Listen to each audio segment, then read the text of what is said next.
Hello everyone, welcome back to my YouTube channel ओम नमः शिवाय।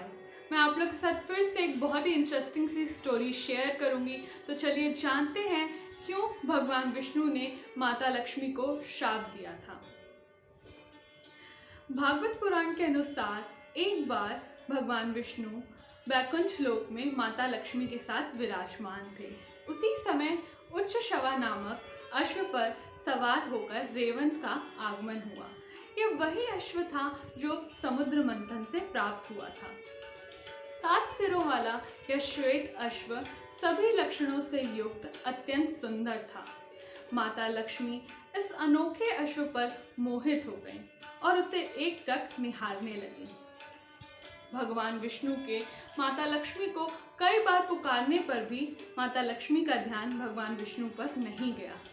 यह देखकर भगवान विष्णु को माता लक्ष्मी पर अत्यधिक क्रोध आ गया और उन्होंने माता लक्ष्मी को शाप देते हुए कहा, जाओ तुम भी अश्वी बन जाओ। बाद में जब माता लक्ष्मी का ध्यान भंग हुआ और उन्हें अपने शाप के बारे में पता चला तो माता लक्ष्मी भगवान विष्णु से क्षमा मांगते हुए कहने लगी, हे प्रभु, मुझे क्षमा कर दीजिए। मैं आपके हर अवतार में आपके साथ रही हूँ। मैं यह वियोग सहन नहीं कर पाऊंगी, मुझ पर कृपा करें। यह सुनकर भगवान विष्णु ने माता लक्ष्मी से कहा, देवी, मेरा वचन अन्यथा तो नहीं हो सकता, किंतु आपको कुछ काल तक अश्व योनि में रहना पड़ेगा। फिर बाद में आपको मेरे समान एक पुत्र की प्राप्ति होगी। फिर ही आप इस शाप से मुक्त होंगी और अंत में आप मेरे पास वैकुंठ वापस आ जाएंगी। धरती पर अश्व योनि में जन्म लेने के बाद माता लक्ष्मी ने यमुना और तमसा नदी के संगम पर भगवान शिव की तपस्या शुरू कर दी। हजारों वर्ष तक यह तपस्या करने के बाद भगवान शिव ने अश्वी बनी माता लक्ष्मी को दर्शन दिए और कहा, पति कैसा भी हो वो स्त्री का आराध्य होता है और भगवान नारायण तो स्वयं पुरुषोत्तम है। ऐसे देवेश्वर पति की उपासना छोड़कर आप मेरी उपासना क्यों कर रही हैं? यह सब सुनकर माता लक्ष्मी ने भगवान शिव से कहा, हे प्रभु, मेरे पति देव ने मुझे शाप दे दिया है अश्व योनि में जन्म लेने का। इस शाप से मेरी मुक्ति मेरे पुत्र होने पर ही होगी।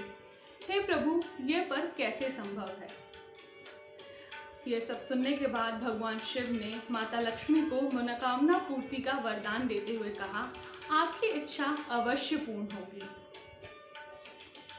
ये कहकर भगवान शिव अंतर ध्यान हो गए और कैलाश पहुंचने के बाद वह विचार करने लगे कि कैसे भगवान विष्णु को अश्व के रूप में धरती पर भेजा जाए। अंत में भगवान शिव ने अपने गण एक चित्र रूप को भगवान विष्णु के पास दूध बनाकर भेजा। भगवान विष्णु ने भगवान शिव का प्रस्ताव मानकर अश्व का रूप धारण कर लिया और धरती पर यमुना और तमसा नदी के संगम पर माता लक्ष्मी से मिलने चले गए। माता लक्ष्मी भगवान विष्णु को अश्व के रूप में आया देखकर बहुत प्रसन्न हुई। कुछ समय तक अश्व और अश्वी के रूप में समय बिताने के बाद माता लक्ष्मी को एक वीर नामक पुत्र की प्राप्ति हुई, जिससे वो अपने शाप से मुक्त हो गई और भगवान विष्णु के पास वैकुंठ लोक चली गई। और भगवान विष्णु और माता लक्ष्मी के पुत्र एक वीर से ही हैह वंश की उत्पत्ति हुई है। अगर आपको ये स्टोरी इंटरेस्टिंग लगी हो तो please like, share and comment और सब्सक्राइब करना मत भूलिएगा। और जो भी व्यूवर्स स्टोरी का वेट कर रहे थे काफ़ी टाइम से, उनके लिए बहुत सारा सॉरी। और नेक्स्ट वीडियो में जल्दी मिलूंगी एक नई स्टोरी के साथ। Thank you and bye bye.